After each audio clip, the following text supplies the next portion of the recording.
अस्सलाम वालेकुम, मैं हूँ आयशा जहां ज़ेब और आप देख रहे हैं मुझे मेरे ऑफिशियल यूट्यूब चैनल पर। आज आपके लिए एक बड़ी ज़बरदस्त तहकीक लेकर आई हूँ।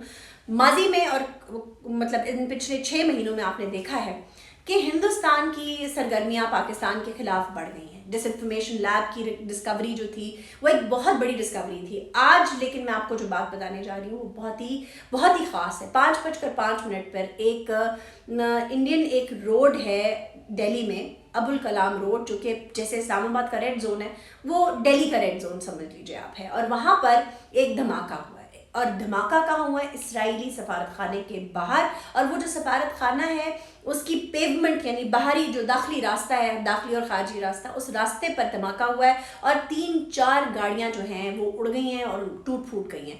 अब ये बात इस वक्त छुपाई जा रही है। क्यों छुपाई जा रही है, उसकी क्या वजह है? डैनियल पर्ल जो एक अमेरिकन सहाफ़ी था जिसका 20 साल पहले बेदर्दी से कत्ल कर दिया गया था, उसके केस का फैसला कल हुआ है। वो इस धमाके से कैसे लिंक्ड है, डिसइंफॉर्मेशन लैब और पुलवामा इसके साथ कैसे लिंक्ड है, अर्नब गोस्वामी का सारी बात के साथ क्या ताल्लुक है, मैं आपको अभी एक्सप्लेन करूंगी।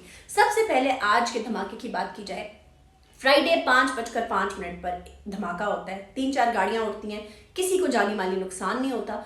मज़े की बात यह है कि जिस इलाके में, जिस जगह पर, जिस स्पॉट पर यह धमाका हो रहा है, उससे 1 किलोमीटर दूर एक हॉल में मोदी सरकार, उनके साथ उनके यानी प्रेसिडेंट ऑफ इंडिया मौजूद हैं, और उसके साथ जो अफवाज हैं, आर्मी है उनकी, इंडियन आर्मी, उनके सरबराहान मौजूद हैं। और किसी को कुछ नहीं होता, बाल भी बीका नहीं होता, बाल बच जाते हैं। और नुकसान कहाँ होता है? जो बाहर पेवमेंट है इसराइली सफारत खाने की, वहाँ नुकसान होता है। अब ये बात आपने याद रखनी है। अब थोड़ा पीछे चलते हैं। कल पाकिस्तान में सुप्रीम कोर्ट में 20 साल से जो लिंगर ऑन हो रहा था, डैनियल पर्ल जो एक अमरीकी जर्नलिस्ट था, उसका कत्ल हुआ था 20 साल पहले, जब 9/11 के करीब। और ये 9/11 के फौरन बाद ये केस हुआ था, और उसके बाद से हम पर बड़े सैंक्शंस भी लगे, और ये पाकिस्तान में हुआ था बहुत ह्यूमन क्राई थी कि क्यों पाकिस्तान में एक अमरीकी सहाफ़ी का इतनी बेदर्दी से कत्ल कर दिया गया। खैर बहरहाल उसके मुल्ज़िमान को फौरी तौर पर गिरफ्तार कर लिया गया, उनके खिलाफ केस चलते रहे। 20 साल से वो मुल्ज़िमान जो है वो जेल में है, और वो जेल में है और केस लिंगर ऑन हो रहा है। कल यानी बरोज़ जुमेरात उसका फैसला दिया जाता है। सुप्रीम कोर्ट उस फैसले को में जब वो देखती है कि जो इन्वेस्टिगेशन थी उसमें मुल्ज़िमान के बयान में, सबूतों में, एविडेंसेस में काफ़ी सुकून है, तो सुप्रीम कोर्ट ये फैसला करती है कि इनको बरी कर दिया जाए, यानी डैनियल पर्ल के जो मुल्ज़िमान हैं कत्ल के, उनको फ्री कर दिया जाए, बरी कर दिया जाए। अच्छा, इसका अमेरिका बहुत नाराज़ हो जाता है, जो बाइडेन की सरकार बहुत खफा होती है, और वो ये मैसेज हमें भिजवाते हैं कि दिस वी आर अग्रीव्ड, हमें ये चीज़ बिल्कुल पसंद नहीं आई है, और आप इसको, मतलब ये नहीं होना चाहिए था किसी सूरत भी। जिसका नतीजा ये होता है कि फ्राइडे वाले दिन, आज के दिन यानी कि 29 जनवरी को, हम यानी पाकिस्तानी वफाक हमारा और सिंध हुकूमत फ़ौरन सुप्रीम कोर्ट में ये एप्लीकेशन दायर करती है कि इस पे नजर सानी की अपील जिसे कहते हैं ना, वो दायर कर देती है।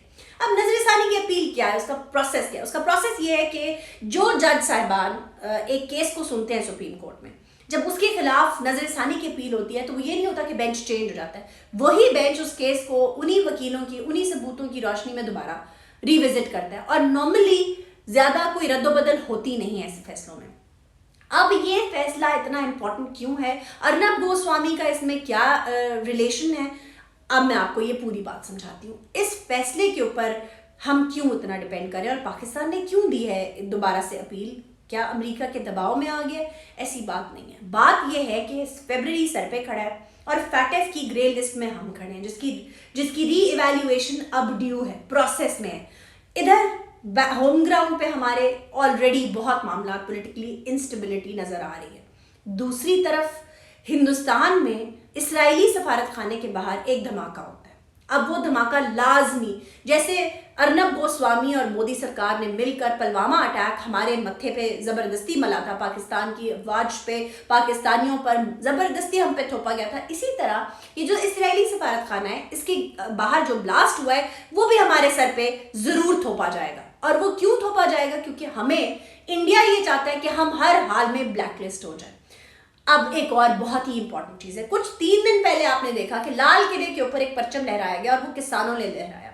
वो तहरीक जो बाहर के ममालिक में शुरू हुई, कनाडा, अमेरिका, इंग्लैंड, تمام سکھ برادری جو ہماری تھی، بہن بھائی تھے، وہ سڑکوں پر نکلے، جو کسانوں کے خلاف مودی سرکار کانسٹنٹ ایک اپنی تحریک چلا رہا تھا، انہیں مار رہا تھا، قتل کیا جا رہا تھا، ان کی لاشیں نہیں مل رہی تھیں، ان کو اغوا کیا جا رہا تھا، وہ گمنام ہو رہے تھے، ان کے خلاف ہر طرح کا جو استحصال ہے وہ مودی سرکار لانچ کر چکی تھی۔ اب جب 3 دن پہلے لال قلعے کے اوپر اب کچھ لوگ کہتے ہیں کہ جی خالصتان کا جھنڈا لہرایا گیا، وہ خالصتان کا جھنڈا دراصل نہیں ہے، وہ سکھزم کا جو ایک سمبل ہے وہ جھنڈا ہے۔ جیسے سعودی عرب کا اپنا جھنڈا ہے، اسی طرح سکھ مذہب کا بھی اپنا جھنڈا ہے، اور وہ جھنڈا وہ ہے جو انہوں نے لال قلعے پہ لہرایا۔ اب انہوں نے کال دی کہ یا 1 فروری کو یا 3 فروری کو، جس دن ان کا بجٹ اپروو ہوتا ہے انڈین پارلیمنٹ میں، اس دن ہم اپنی ٹریکٹر ریلی نکالیں گے۔ اب ٹریکٹر ریلی دہلی میں نکالنے کا مطلب یہ ہے کہ اگر لال قلعہ انہوں نے ایک طرح سے فتح کر لیا ہے سکھ بھائیوں نے، تو اب جب ٹریکٹر ریلی نکلے گی تو ڈیفینیٹلی پارلیمنٹ کا رخ کیا جائے گا، اور پارلیمنٹ پہ اگر جھنڈا لہرا گیا سکھوں کا تو پھر مودی سرکار کی کیا عزت رہ جائے گی۔ اب آپ آ جائیں، اب تھوڑا اور نیرو ڈاؤن کرتے ہیں۔ مسلمانوں پر ظلم ہوتا ہے انڈیا میں، کسی کو نہیں دکھایا جاتا۔ کسانوں پر ظلم ہوتا ہے انڈیا میں، کسی کو نہیں دکھایا جاتا۔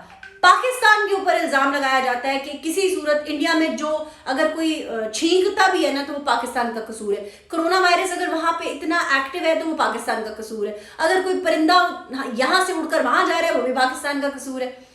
اب یہ جو پوری اب اسرائیل کی جو سفارت خانہ ہے اس کے باہر ہی کیوں؟ پاکستان وہ واحد ملک ہے جو اسرائیل کو تسلیم کرنے سے انکاری ہے۔ وہ کیوں ہے؟ پاکستان کا سٹانس صدیوں سے یہ ہے کہ ہم تب تک اسرائیل کو نہیں مانیں گے جب تک وہ فلسطین پر ظلم کرنا نہیں چھوڑ دیتا۔ کیوں؟ اس کی کیا وجہ ہے؟ اس کی وجہ بہت سادہ ہے۔ ادھر ہمارے کشمیری بہن بھائیوں پر مسلسل ظلم ہو رہا ہے، انہیں ایک ایسے اندھے کنویں میں دھکیلا ہوا ہے، نہ ان تک ہماری رسائی ہے، نہ ان کی آواز ہم تک سنائی دے رہی ہے، ہمیں کچھ پتہ نہیں، اور دنیا خاموش بیٹھی ہے، کوئی نہیں سن رہا۔ ہاں، اگلے دن UK کے پارلیمنٹ میں 3-4 جو وہاں کے نیشنلز تھے انہوں نے بہت کشمیر کے بارے میں آواز اٹھائی بھی ہے اور بات بھی کی ہے، جو کہ ہماری بہت بڑی اچیومنٹ ہے، کیونکہ عمران خان صاحب نے بہت پلیٹ فارمز کے اوپر کشمیر کا سٹانس کلیئر کرنے کی کوشش کی ہے۔ جس طرح ہمیں زبردستی پلوامہ میں رگیدا گیا، جس طرح ہمیں اور معاملات میں زبردستی، یعنی پلوامہ میں اٹیک نریندر مودی اور ارنب گوسوامی اور اس کی جو چیٹ لیک ہوئی تھی، آپ کو یاد ہے ہم نے بلاگ بھی کیا تھا، وہ خود کراتے ہیں، اپنے بندوں کو خود مارتے ہیں، اور الزام کس پہ دیتے ہیں؟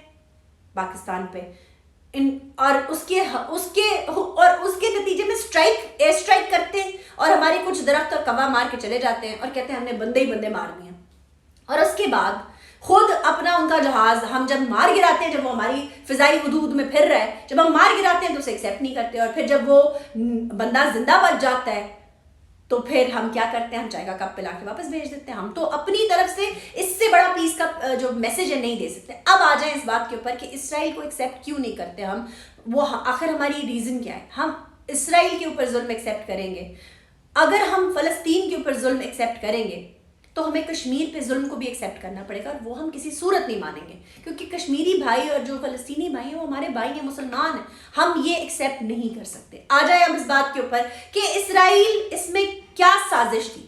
اسرائیلی سفارت خانے کو جان بوجھ کر ٹارگٹ بنایا گیا، وہاں پر کوئی جانی اور مالی نقصان نہیں ہوا، گو کہ اس وقت دہلی میں سارے ملک سے، یعنی پورے ہندوستان سے جتنی سیکیورٹی فورسز ہیں وہ آ گئی ہیں، انہوں نے کارڈن کر لیا ہے۔ اب اس سے 2 فائدے ہوں گے، ایک پاکستان کے اوپر الزام لگایا جائے گا، فیٹف کی ایویلیویشن کو مینیپولیٹ کیا جائے گا، کیونکہ اسرائیل بھی خوش نہیں ہے، امریکہ بھی خوش نہیں ہے، انڈیا بھی خوش نہیں ہے، پاکستان کو زبردستی کارنر کیا جائے گا کہ کسی طرح اس پہ پریشر بلڈ اپ ہو، ایک تو ڈینیل پرل کا کیس ہو، اس کا فیصلہ واپس لیا جائے، اس کو سزائے موت ہونی چاہیے۔ دوسری بات یہ کہ جب ان کو ہم رگیدیں گے اس چیز کے اندر کہ ان کی وجہ سے اسرائیلی جو وہ تھی سفارت خانے کی پیومنٹ وہاں پہ اٹیک ہوا ہے، تو ان کو پھر دہشت گردی میں ملوث کیا جائے گا۔ دین ہمارے ملک میں کتنے ایسے واقعات ہیں جو ہماری افواج پاکستان، جو کہ دنیا کی بیسٹ افواج ہے، اس نے انڈین ایکٹیویٹی کو روکا ہے، سیکٹیرین وائلنس کو روکا ہے، بندے زندہ پکڑے ہیں، اور ان کو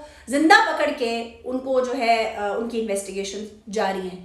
کیوں ہو رہا ہے یہ سب اس لیے ہو رہا ہے کہ پاکستان کی ترقی برداشت نہیں ہوتی انڈیا سے، یہ برداشت نہیں ہوتا امریکہ سے کہ پاکستان ایک مسلم ممالک میں ایٹمی قوت ہے، اور وہ اسرائیل کو کیوں ایکسیپٹ نہیں کر رہا؟ جب ہم کہہ رہے ہیں کہ کرو ایکسیپٹ تو کیوں نہیں کرتے؟ سعودی عرب نے کر لیا ایکسیپٹ، باقی اور مسلم ممالک نے ایکسیپٹ کر لیا، پاکستان کو کیا تکلیف ہے؟ कुछ भाई लोग जो हैं आते हैं कमेंट करते हैं कि जी इंडिया ये है, इंडिया वो है। भाई मैं आपकी स्ट्रेंथ को, आपकी मुल्क की तरक्की को बिल्कुल चैलेंज नहीं करती। पाकिस्तान उस मामले में बहुत पीछे, क्योंकि हमारे यहाँ तो करप्शन बहुत ज़्यादा है, हमें बहुत साल लगेंगे इस करप्शन को का सर कुचलते हुए। लेकिन एक जो फैक्ट्स हैं जो आपके अपने मीडिया पर भी नजर आ रहे हैं, अर्नब गोस्वामी और मोदी की जो चैट लीक हुई, उससे पहले डिसइंफॉर्मेशन लैब में जो कुछ रिलीज किया कि एक पूरी स्ट्रीम चलती है पाकिस्तान के खिलाफ, और पता नहीं कितने अरसे से चल रही है, क्योंकि पाकिस्तान को नीचा दिखाना है, उसे नीच दिखाना है, उसे गंदा करना है, उसे पैटअप में धकेलना है, उसे ब्लैक लिस्ट करना है, ताकि पाकिस्तान किसी सूरत उभर कर ऊपर ना आ सके। ये एक मकसद है इस तमाम एक्टिविटी के साथ। अब ये जो फोर्सेस मिली हुई हैं, अमेरिका, इसराइल और इंडिया, ये मिलके चाहती हैं कि पाकिस्तान कभी अपना सर बुलंद ना कर सके, कभी बढ़कर आगे ना आ सके, कभी तरक्की की राहें ना हमवार कर सके, कभी चाइना के साथ मिलकर अपने मुल्क का नक्शा, अपनी इकोनॉमी का पूरा जो इंटरफेस है वो बदल ना सके। लेकिन इंशाल्लाह ऐसा नहीं होगा। आप जो महसूस करते हैं कमेंट करके ज़रूर बताइएगा। Thank you very much. खुदा हाफिज़।